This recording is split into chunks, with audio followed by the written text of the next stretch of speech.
সাগরপথে Malaysia পাচারের উদ্দেশ্যে নারী, পুরুষ ও শিশুসহ বিপুল সংখ্যক ব্যক্তি সেন্ট মার্টিনের দক্ষিণ পশ্চিম সংলগ্ন সমুদ্র এলাকায় অবস্থান করছে।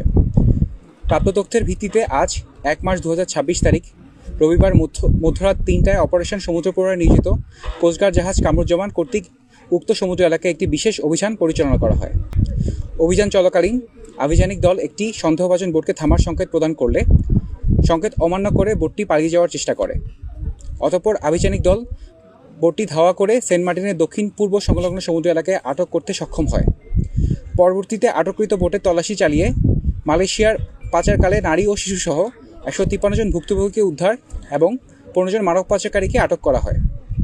উদ্ধারকারীদের জিজ্ঞাসাবাদে জানা যায়, কয়েকটি সংঘবদ্ধ পাচারকারী চক্র বিদেশে উন্নত জীবনের স্বপ্ন, উচ্চ বেতনের চাকরি ও অল্প খরচে বিদেশ যাত্রার প্রলোভন দেখিয়ে টেকনাফ সহ দেশের বিভিন্ন এলাকা থেকে বাংলাদেশি ও রোহিঙ্গা নাগরিকদের মালয়েশিয়ায় গমনে উদ্বুদ্ধ করে সাগরের পথে পাচারের পরিকল্পনা করছিল।